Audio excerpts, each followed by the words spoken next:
pourquoi mon ex semble heureux sans moi. Vous êtes nombreux aujourd'hui à me rapporter en coaching, malgré la séparation, que votre ex vous paraît aller vraiment très bien, voire même péter le feu pour certains d'entre vous. Et forcément, c'est une situation du coup que tu vas très mal vivre si tu es confronté, parce qu'aujourd'hui tu es dans une espérance d'une certaine façon que ton ex revienne sur sa décision. Mais si ton ex te montre finalement depuis la rupture, il ou elle va encore mieux, et ben ça te donne la sensation que tes chances sont quand même vouées à l'échec. Pourtant, je vais t'expliquer que c'est pas vraiment choquant d'avoir un ex qui donne la sensation d'aller vraiment bien depuis la rupture, et que c'est même parfois plus normal qu'anormal. D'ailleurs, pour t'encourager dans ta démarche de reconquête amoureuse, pour pas que tu perdes complètement espoir sur finalement des idées un petit peu fondées mais qui ne sont pas avérées, je t'ai laissé avoir accès à un mail complètement gratuit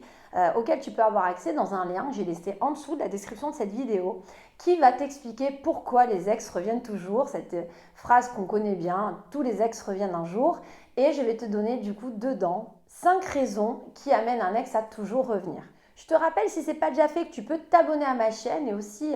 cliquer sur la petite cloche des notifications. C'est ultra utile parce que ça te permet en fait d'être averti en temps et en heure de chaque sortie de mes nouvelles vidéos. Alors pourquoi ton ex aujourd'hui semble si heureux sans toi? Alors déjà, il faut que tu comprennes que si c'est parce que tu vois sur les réseaux sociaux des posts plutôt sympathiques, à un moment donné, il faut comprendre à quoi servent les réseaux sociaux dans la tête des gens. Contrairement à ce qu'on peut imaginer, c'est quand même largement du voyeurisme, les réseaux sociaux. C'est quand même le meilleur vecteur pour aller un petit peu raconter sa vie aux gens, pour aller témoigner des bons moments. Si tu prends un peu de recul, tu peux constater que sur les réseaux sociaux, c'est généralement les bonnes choses dont on parle et pas vraiment les mauvaises. Alors, il y a toujours des gens qui vont peut-être y mêler la politique, des opinions, pourquoi pas. Il y a aussi des personnes qui vont vraiment partager un moment fort, comme malheureusement le décès ou une inondation à la maison, des choses négatives. Mais dans l'ensemble, tu verras que beaucoup de personnes vont plutôt poster des photos d'un hôtel de rêve, sur le voyage qu'ils sont en train de faire, ou sur un super anniversaire qui a été fait, où ils sont vraiment entourés de tous leurs amis, ou encore sur une nouvelle coupe de cheveux pour montrer combien il ou elle se sent beau ou belle. Voilà, c'est quand même, les réseaux sociaux aujourd'hui sont plutôt vecteurs de bonne image que l'inverse. Donc dans un cas de figure comme le tien, tu peux imaginer que ton ex, malgré la rupture, ne va pas aller crier sur tous les toits qu'il y a quand même de la souffrance, un manque vous concernant, d'autant que ça ne va pas aller finalement de pair avec sa décision. Et on va y revenir. Mais si je te parle de ça, c'est parce qu'il faut bien comprendre que tout ce qui va être publication post, ça ne va pas forcément être de très bons indicateurs finalement pour refléter l'état d'esprit de ton ex. En tout cas sur la véracité des choses,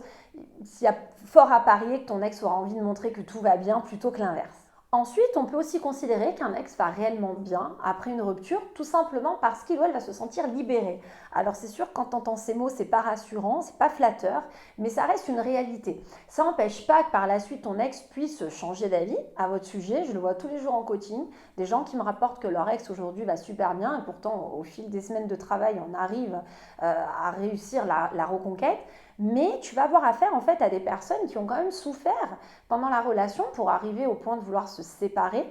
et qui au moment de la rupture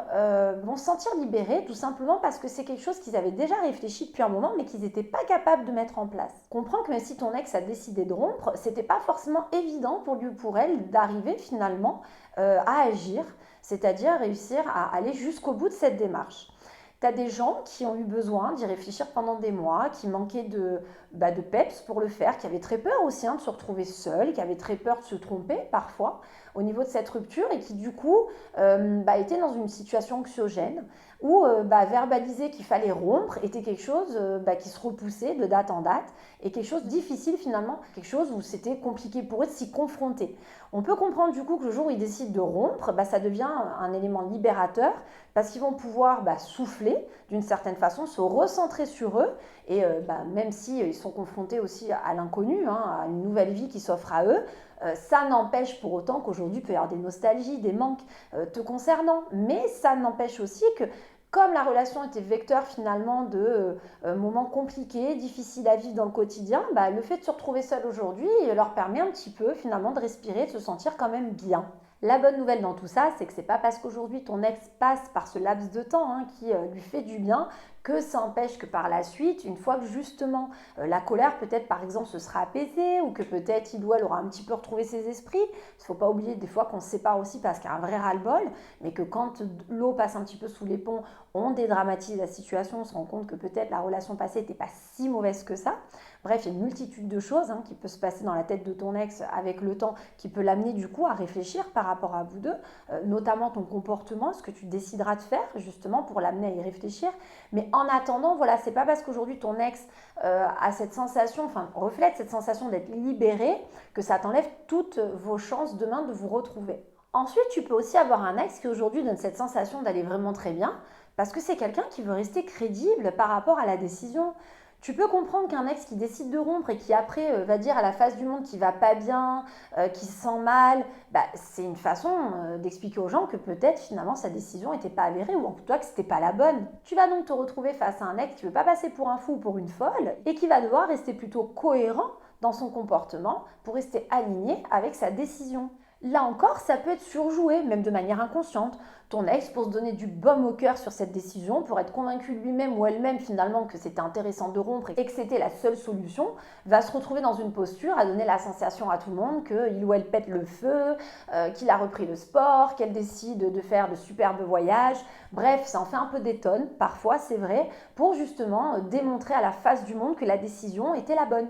Ensuite, il faut aussi considérer que la posture de ton ex peut être un frein pour toi. La preuve, peut-être aujourd'hui en regardant cette vidéo, tu as peut-être eu envie de la regarder pour avoir des réponses justement à cet ex qui paraît aller si bien parce que ça t'intrigue et ça te fait peur sur tes chances justement de le ou la reconquérir. Ton ex le sait inconsciemment, c'est-à-dire que ton ex peut comprendre que s'il commence à témoigner finalement d'un certain manque ou d'une certaine nostalgie,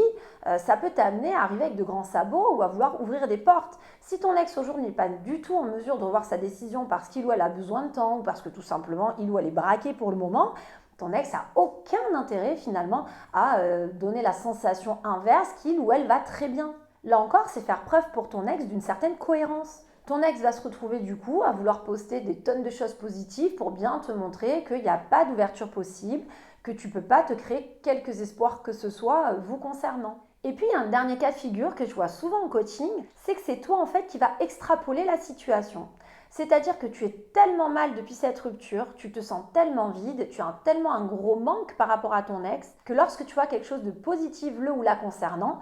tu es plutôt en train d'extrapoler ce que tu vois, c'est-à-dire qu'à t'entendre, ton ex n'a jamais été bien dans sa vie, ou en tout cas aussi bien, alors que si tu prends un peu de recul, c'est juste que tu dramatises la situation parce que tu vas très mal. Mais en y réfléchissant, tu te rendras compte que ton ex postait des choses du même genre ou que tu avais des gens de l'entourage qui t'avaient déjà témoigné que ton ex allait bien sur tel ou tel événement, mais que c'est juste qu'aujourd'hui, tu es tellement mal que tu fais un focus là-dessus. Pourquoi? Parce que c'est humain aussi d'imaginer que si ton ex va mal demain, c'est peut-être une piste à explorer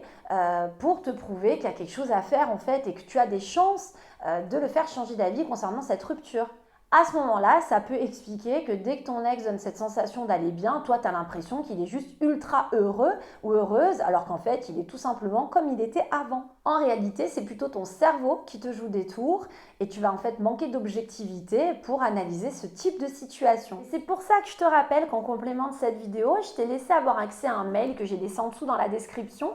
qui te permet de connaître 5 raisons pour lesquelles les ex reviennent toujours. Ça va te permettre de voir si tu peux peut-être reconnaître ton cas. Ce sont des raisons où ça n'empêche pas qu'un ex aille très bien aujourd'hui et tu vas voir que ça peut quand même te parler. Je te rappelle que tu peux liker cette vidéo pour m'encourager si le contenu aujourd'hui t'épaule. Abonne-toi à la chaîne si ce n'est pas déjà fait et tu peux aussi cliquer sur la petite cloche des notifications, c'est ultra pratique parce que ça va te permettre de ne louper aucune nouvelle sortie de mes vidéos. En attendant, je te dis à très bientôt pour la suite de mes vidéos.